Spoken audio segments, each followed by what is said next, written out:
मंथन।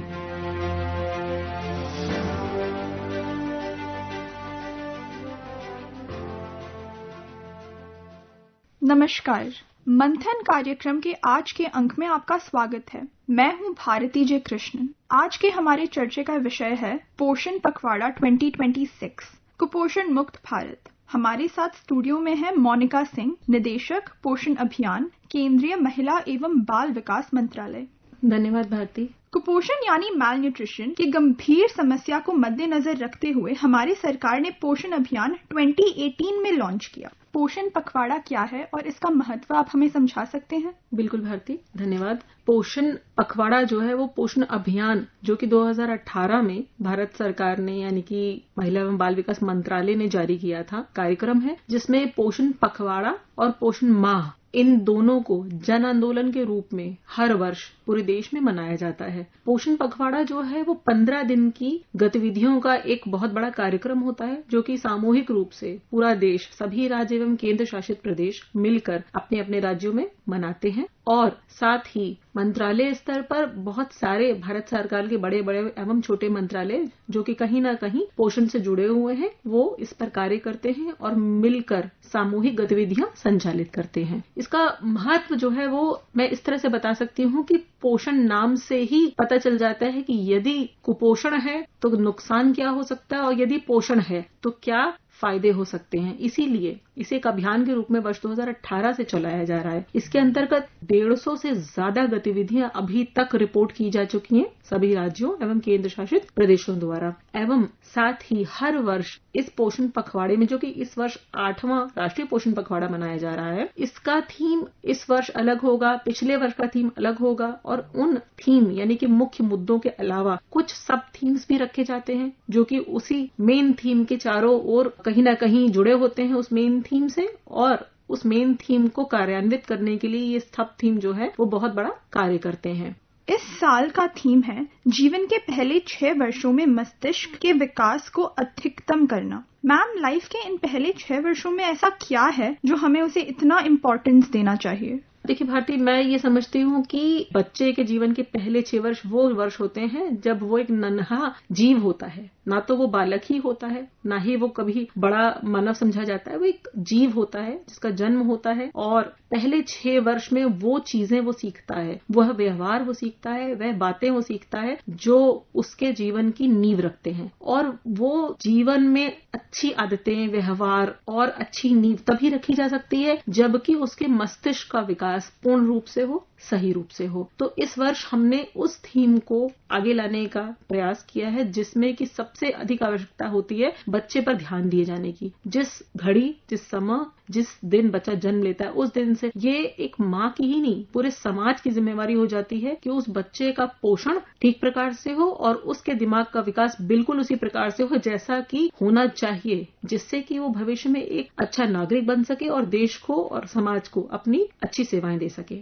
सरकार और आंगनवाड़ी सेंटर्स ने पोषण पखवाड़े के अवसर पर कई एक्टिविटीज ऑर्गेनाइज की हैं। आप हमारे श्रोताओं को बताएंगे कि इन एक्टिविटीज में हो क्या रहा है? इस साल जो हमने एक्टिविटीज आयोजित की हैं उसको बताने से पहले मैं आपको इस साल का थीम तो चूंकि आपने बता ही दिया है, मैक्सिमाइजिंग ब्रेन डेवलपमेंट, यानी कि दिमाग का या मस्तिष्क का सर्वाधिक विकास जीवन के पहले 6 सालों में। इसके साथ ही जो सब थीम्स हमने इस साल रखे हैं उनमें पहला थीम था मदर एंड चाइल्ड न्यूट्रिशन, यानी कि माँ और बच्चे का पोषण। दूसरा थीम था early stimulation for brain development. इसका मतलब है कि बच्चे के विकास के लिए, यानी कि 0 से 3 साल तक के जो बच्चे होते हैं उनके दिमागी विकास के लिए उनको अर्ली, बहुत जल्दी उनके अंदर उद्दीपन को पैदा करना ताकि वो चीजों को समझ पाएं, देखना सीखें, पकड़ना सीखें, बैठना सीखें, बताना सीखें और वो सब सही तरीके से हो। अर्ली स्टिमुलेशन की हम बात करते हैं। जो बच्चे कहीं ना कहीं ये सब चीजें देरी से कर रहे हैं तो वो पकड़ना है हमें कि क्या कारण है, और प्लस नॉर्मल बच्चों में जल्दी वो चीजें प्रेरित होने लगे, ऐसा हमारा सब थीम है। तीसरा हमारा जो सब थीम है वो है कि हम शिक्षा को, जो कि अर्ली इयर्स की शिक्षा होती है, शुरुआत के कुछ सालों की शिक्षा है, 3 से 6 साल तक के बच्चों की जो शिक्षा है उसको हम खेल आधारित बनाएं, प्ले बेस्ड करें उसको, ताकि उसका सही मस्तिष्क का विकास हो सके और बच्चे की स्वास्थ्य, बच्चे का जो हेल्थ है वो भी ठीक रहे और अच्छे प्रकार से वो बच्चा बड़े होकर सही बातें सीख पाए। चौथा जो हमने रखा है वो इस समय देखा जाए तो तात्कालिक रूप से एवं समसामयिक रूप से बहुत महत्वपूर्ण विषय है ये है कि कम्युनिटी और पेरेंट्स का रोल है कि वो बच्चों में जो स्क्रीन टाइम है उसको कम से कम करें। स्क्रीन टाइम देखिए, हम सबके बच्चे कहीं ना कहीं हर वक्त मोबाइल में रहते हैं, हम ऐसा देख भी रहे हैं, जान भी रहे हैं और मान भी रहे हैं। और आजकल हालात ऐसे हैं कि बच्चे जो हैं वो जीवन का समय कहिए चाहे अपने दिन का मैक्सिमम टाइम, सबसे ज्यादा समय जो है मोबाइल पे व्यतीत करते हैं। कई कारण हैं इसके, तो हम ये मानकर कि हमें वापस से अपने बच्चों को स्क्रीन टाइम उनका कम करना है और उनको खेल आधारित गतिविधियों में लगाना है। इसलिए हमने इस चौथे थीम को बहुत ही महत्वपूर्ण समझते हुए इस बार इस लिस्ट में सम्मिलित किया है और सभी राज्यों से हमने रिक्वेस्ट किया है कि वो इस पर कार्य करें। पांचवा थीम जो है, जो कि मोस्ट इम्पोर्टेंट थीम है, कि हमें आंगनवाड़ी, चूंकि बहुत बड़ा एक स्थान होता है बच्चे के लिए, माँ के आंगन के बाद दूसरा आंगन है जहां पर बच्चे पलते बढ़ते हैं, तो आंगनवाड़ियों को मजबूत करने के लिए हमने इस बार समुदाय के सपोर्ट की बात की है कि समुदाय आगे आए और अपनी ओनरशिप के साथ ही वो इन आंगनवाड़ियों को मजबूत बनाने में योगदान करे। ये हमारे 5 थीम थे। अब इनमें जब हम गतिविधियों की बात करते हैं तो हमने बहुत नाना प्रकार की गतिविधियां हम रखते हैं हर वर्ष, और इसमें राज्यों को पूरी छूट होती है कि वो अपनी तरफ से भी गतिविधियां करवा सकते हैं जैसा कि वो उचित समझते हैं। देखिए, बहुत बड़ी गतिविधि के रूप में जो हम इस बार चाह रहे हैं कि हम इसे करें और काफी हद तक ये हो भी रहा है, वो है पोषण पे चर्चा। जब तक एक स्वस्थ समाज और एक स्वस्थ राष्ट्र जो है वो पोषण पे चर्चा नहीं करेगा, तब तक वो वास्तव में स्वस्थ समाज नहीं कहलाएगा, स्वस्थ राष्ट्र नहीं कहलाएगा। तो पोषण पे चर्चा सबसे बड़ा थीम है, एक्टिविटी करवाने की बात अगर हम कर रहे हैं। दूसरा, हमने इस बार हमारी जो पारंपरिक जानकारी है उसको बाहर लाने के लिए हमने दादी नानी की कहानी पोषण की ज़बानी, इस बार हमने ये कहा है ताकि हमारे बुजुर्ग आगे आएं और वो बताएं कि उन्होंने किस प्रकार से अपनी सेहत को आज तक बनाए रखा है, कैसे वो आज तक तंदुरुस्त हैं और क्या आदतें उन्होंने अपनाई जिसके कारण वो एक लंबा जीवन जी रहे हैं, साथ ही स्वस्थ जीवन भी जी रहे हैं। इसके अलावा फैमिली प्ले टाइम की हम बात करते हैं कि आओ परिवार के बच्चों के साथ मिलकर हम खेलें, उनके खेल में हम सहयोगी बने। उसके अलावा वो जो हम दिमाग के विकास की बात करें उसके लिए एक बहुत बड़ी बात है, बच्चा अभी अभी दुनिया में आया है और वो माताएं हैं, परेशान हैं, उन्हें नहीं पता कि बच्चों का विकास कैसे करना है, कई प्रकार से समस्याएं आती हैं, कैसे खाना है, कैसे खिलाना है, क्योंकि आजकल हमारे न्यूक्लियर फैमिलीज हो गई हैं, एकाकी परिवार होते जा रहे हैं, तो नहीं पता होता है, जानकारी नहीं होती है। इसके लिए हमने प्रेरित किया है हमारे राज्यों को कि आप कॉम्पिटिशन्स करवाइए या कुछ इस प्रकार के मेले आयोजित कीजिए जिसमें जानकारी मिले, कुछ ऐसे सेशंस कराइए जिसमें जानकारी मिले। और जानकारी के लिए यही नहीं कि वो नई माँ जो है वो आएगी वहां पर, इसके लिए उनके परिवार के लोग, समाज के लोग, कम्युनिटी के लोग आगे आए, वो उस जानकारी को ले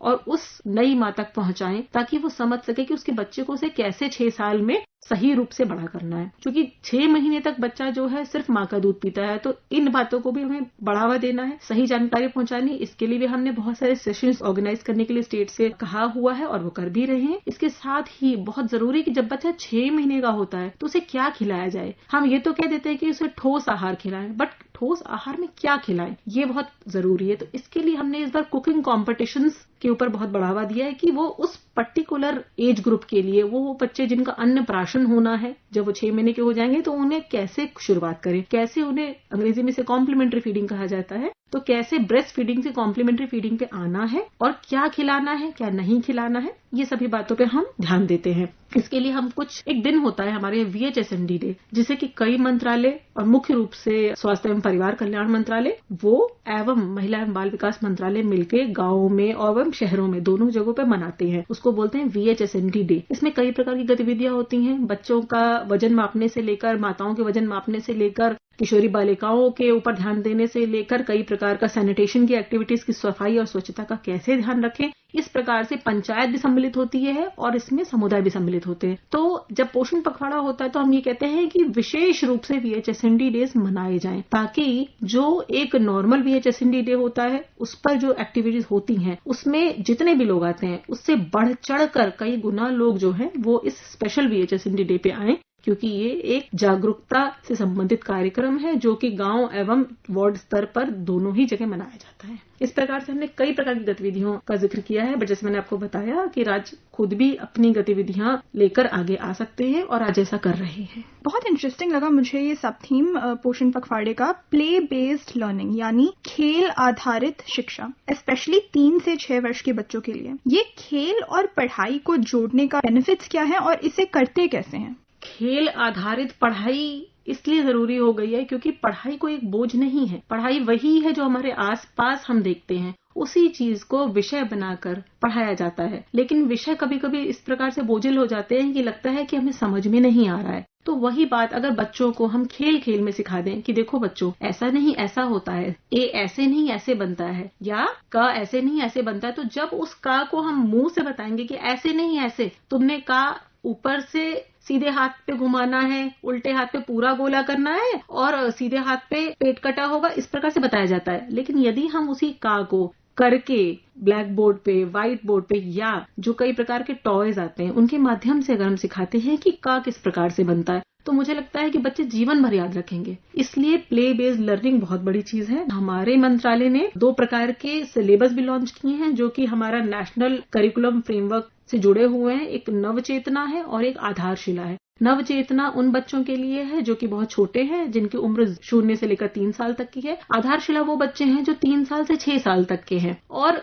उस सिलेबस को हमने सभी राज्यों को दिया हुआ है ताकि सभी आंगनवाड़ी पर एक समय में बच्चे वही ज्ञान प्राप्त करें जो कि उस उम्र के बच्चों के लिए सही है। बहुत साइंटिफिकली से बनाया गया है, समय से बनाया गया है और ध्यान रखा गया है कि किसी भी प्रकार का मानसिक बोझ इस उम्र के बच्चों पर ना पड़े। इस प्रकार से हमने खेल आधारित गतिविधियां भी शामिल की हैं, सिलेबस भी बनाया है और ये भी ध्यान दे रहे हैं कि दिमाग का एकदम सही विकास हो ताकि बच्चे उस उम्र में उस सिलेबस को सही तरह से समझ पाएं और ग्रहण कर पाएं। ये तो हमने सुन लिया कि हमारी सरकार क्या कर रही है, लेकिन परिवार और समुदाय का क्या योगदान हो सकता है कि ये प्रोग्राम एक सक्सेस हो?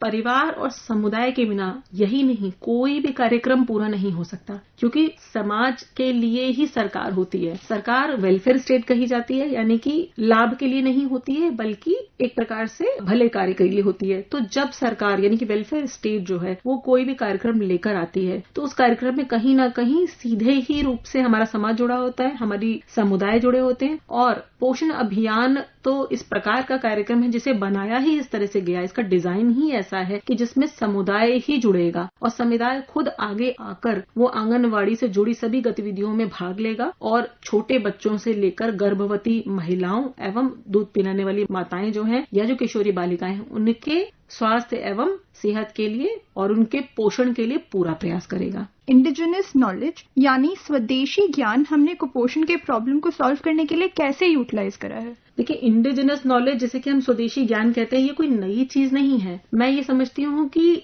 हमारे माता पिता के समय से या उनके माता पिता या कुल मिला के कहा जाए हमारे पूर्वजों के समय से जो ज्ञान चला आ रहा है उसे ही इंडिजिनस कहा जाता है। और आज कहीं ना कहीं वही ज्ञान काम आ रहा है। कहते हैं ना ओल्ड इज गोल्ड, तो वो इसीलिए कहा जाता है कि पहले जो था वो कहीं ना कहीं सही था। कहते हैं बुजुर्गों ने जो कहा है वो ठीक ही कहा होगा, तो वो बात लागू होती है। देखिए, हमने इंडिजिनस ज्ञान को लागू करने के लिए मंत्रालय स्तर पर पोषण वाटिका की बात कही है, जो कि अभी देश में फलीभूत हो रही है कि हर आंगनवाड़ी केंद्र पर बच्चों को जो गर्म पका हुआ भोजन देते हैं उस खाने को बनाने के लिए उसी आंगनवाड़ी वाटिका से, उसी पोषण वाटिका से इंग्रेडिएंट्स को या उसमें उगने वाले छोटे छोटे पौधे जो भी हम वहां पे मसाले उगाना चाहते हैं वहीं से उठाओ और वहीं से खिलाओ, ताकि हम बच्चों को ताजा भोजन खिला सके या कम से कम उसमें इंग्रेडिएंट्स ही ताजे हों ताकि उनको नुकसान ना हो। और प्लस गर्म पका हुआ भोजन होता है। 3 से 6 साल के बच्चे आंगनवाड़ी पे आते हैं, उस भोजन को ग्रहण करते हैं, तो कहीं ना कहीं उनकी सेहत को इंडिजिनस नॉलेज ही डायरेक्टली इंप्रूव कर रही है। उनकी सेहत के लिए हम उस ज्ञान का इस्तेमाल करना चाहते हैं और हम कर रहे हैं। आखिर में मैं आपसे पूछना चाहूंगी कि आप हमारे घर बैठे श्रोताओं को ऐसा क्या मैसेज देना चाहेंगे कि वो अपना भाग कर पाए, कि वो कुपोषण मुक्त भारत की तरफ हमें लेके चल सकें?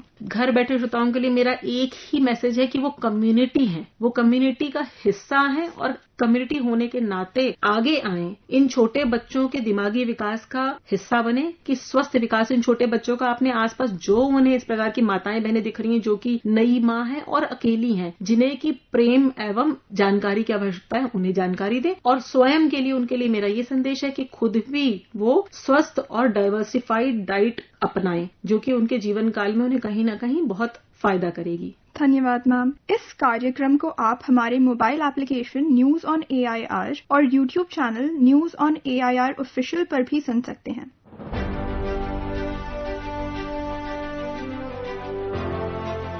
मंथन।